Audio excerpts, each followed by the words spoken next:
नमस्कार, times of Swaraj में आप सबों का स्वागत है। मैं हूं संतोष सिंह और आज हम टाइम्स ऑफ स्वराज में बात कर रहे हैं कि सक्षमता पास करके जो शिक्षक विशिष्ट शिक्षक बनने जा रहे हैं उसके तबादला को लेकर जो कमेटी गठित की गई थी उस कमेटी में चल क्या रहा है, क्योंकि बहुत सारी खबरें आई हैं, बहुत सारी खबरें चल भी रही हैं कि तीसरी बैठक कल थी, लेकिन जहाँ तक मुझे जानकारी है तीसरी बैठक भी बेनतीजा ही रहा।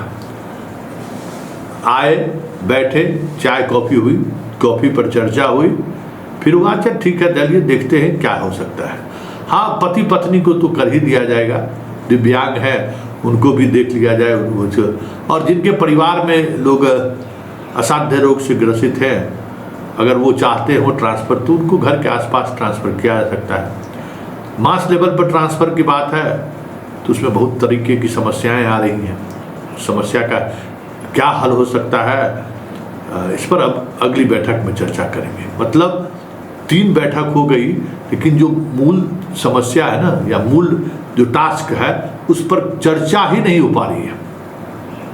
मीडिया ने भी खबरें चलाई हैं अलग अलग हेडिंग के साथ, लेकिन नीचे जब आप टेक्स्ट पढ़िएगा तो वही ढाक के 3 बात जिसकी चर्चा हम कर रहे हैं, जिसकी चर्चा शिक्षा मंत्री के बयान के दिनों से चली आ रही है। शिक्षा मंत्री ने जो कहा कि बिहार में हम मास लेवल पर ट्रांसफ़र पोस्टिंग नहीं करेंगे, तो कमोबेश वही चीज़ें चली। लेकिन बड़ी बात यह है कि आखिर इस बैठक का स्वांग या ढोंग क्यों रचा जा रहा है कि नियोजित शिक्षकों को लेकर बैठक हो रही है और उस बैठक में दिए गए निर्णय पर सहमति बने, इसके लिए मुख्यमंत्री तक फाइल जाएगा।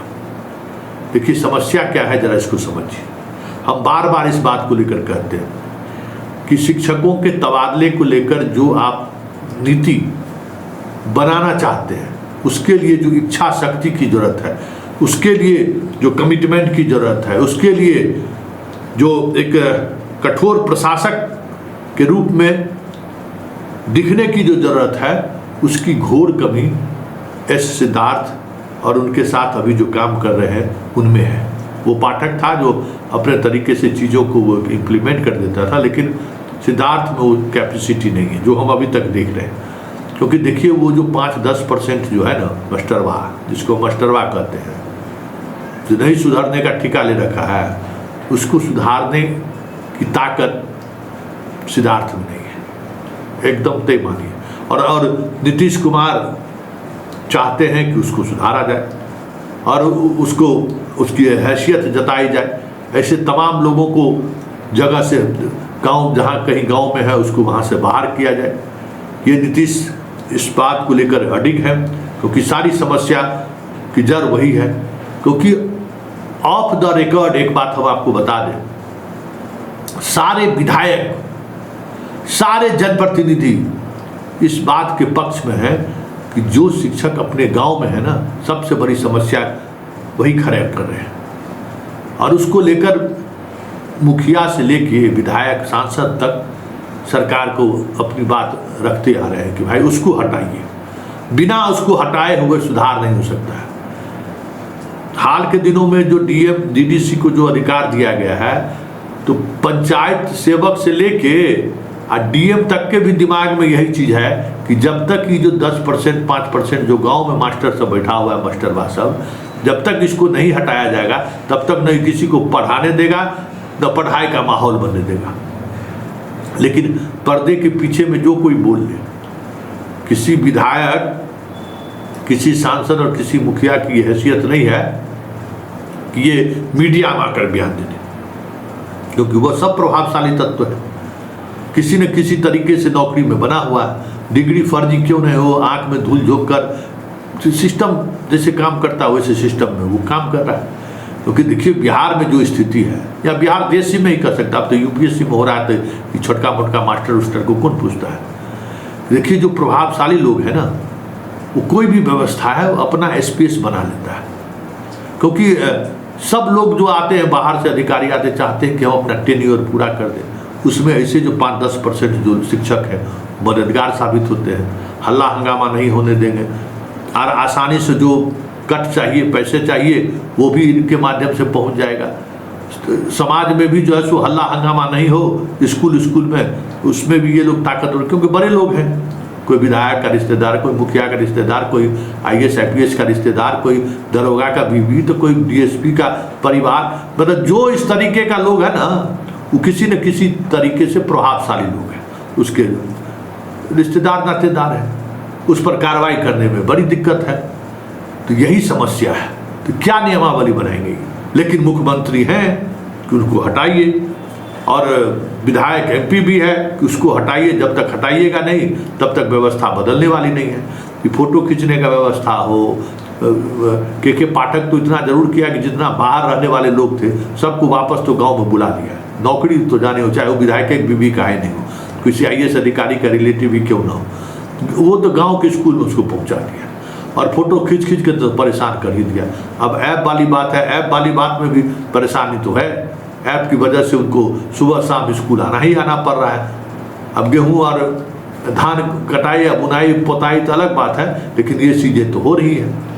तो लेकिन फिर भी ऐसे लोगों को कैसे हटाए, इसके लिए जो एक साहस बल होना चाहिए, मतलब निर्णय लेने की जो क्षमता होनी चाहिए ना, वो क्षमता अभी भी सिद्धार्थ उस मजबूती से नहीं दिखा पा रहे। अरे कमेटी क्या है, कमेटी कौन होता है, कि इस कमेटी का क्या मतलब है? अरे डिसीजन लेना है सिद्धार्थ को, और भाई जो सिद्धार्थ डिसीजन लेंगे CM उसको ओके करेंगे, तय है, इसमें कहीं से कुछ इफबट नहीं है। भले शिक्षक नेता मिलकर कहते हो कि CM की इच्छा है कि सब लोग व्यवस्थित उसी तरीके से बन जाए, लेकिन सच्चाई यही है कि CM नहीं चाहते हैं और कोई भी सरकार नहीं चाहेगी, क्योंकि जितने नियोजित शिक्षक हैं या BPSC से गए हुए हैं, सारे शिक्षकों को जिनका भी फोन आता है उनके लिए समस्या वही है कि जो स्थानीय टीचर हैं वो अपने तरीके से सिस्टम चलाते हैं, अपने तरीके से दबाव बना कर रखते हैं व्यवस्था में, समस्या वही है। तो वैसे व्यवस्था को एक नए तरीके से उनको कैसे दूसरे जगह भेजा जाए, कैसे उसको गांव से बाहर किया जाए, उसके लिए जो नियमावली बनाने की बात हो रही है, वो नियमावली इस तरीके से उनके दिमाग में जो खाका तैयार हो रहा है उसमें फिट नहीं बैठ रहा है, क्योंकि उनको लग रहा है कि अगर हम नियमावली बना के इस तरीके के दिए तो जितना वो प्रभावशाली लोग हैं फिर एक बार वहीं जमा रह जाएगा, अगल बगल में दूसरा स्कूल में चल जाएगा, गाँव के दूसरा स्कूल में चल जाएगा, या पंचायत में ही जाएगा तो अपने घर से 5 किलोमीटर के दूसरे पंचायत में करना है, क्योंकि प्रभावशाली आदमी को दिक्कत नहीं होगी। जो बेचारा आम शिक्षक है, भले उसको 80 किलोमीटर जिले में है तो 150 किलोमीटर दूर गांव से भेज देगा, लेकिन प्रभावशाली व्यक्ति तो किसी न किसी तरीके से पेच फंसा ही देगा। तो वो पेच ना फंसा पाए इसके लिए कवायद चल रही है, देखिए कितने दिनों तक चलता है। लेकिन हम तो सुझाव दिए थे ना कि 2 ही काम कीजिए। पहला काम कीजिए कि प्रखंड हटा दीजिए, प्रखंड भाई एकदम प्रखंड हटा दीजिए, और दूसरा अगर अगल बगल में देना है तो टीचर का जात देख लीजिए, और जिस स्कूल में देना है उसके ठीक विपरीत जाति का अलग उस गांव में हो, देखिए हेकड़ी बाहर हो जाएगा। जितना फ्रॉड सब है ना 2 मिनट में ठीक हो जाएगा। जिसको मास्टरवा कहते हैं ना, बड़ा मास्टरवा करते हैं तो बड़ा लॉबिंग करना शुरू करता है। संतोष जी मास्टरवा कहते हैं, अरे तू उसके डर से तो स्कूल में नहीं बोलता है, 13 दिन में 13 बार हमको फ़ोन करते हो कि देखिए शिक्षा मित्र वाला हेड मास्टर है, काम करने नहीं देता, ज़बरदस्ती हमसे दस्तखत करा लेता है। तो सवाल है कि कमज़ोर बन के रहोगे तो कोई कुछ भी करा लेगा, है ना। गांव में अपने यहाँ है ना, कमज़ोर आके बीवी पूरे गांव की हो जाए। तो वही बात कि ये जो 5-10% जो मजबूताहा है ना, वो जो 90% जो शिक्षक है उस सबको हो जाए बना कर रखता है, जब मन होता है कुछ भी कर देता है।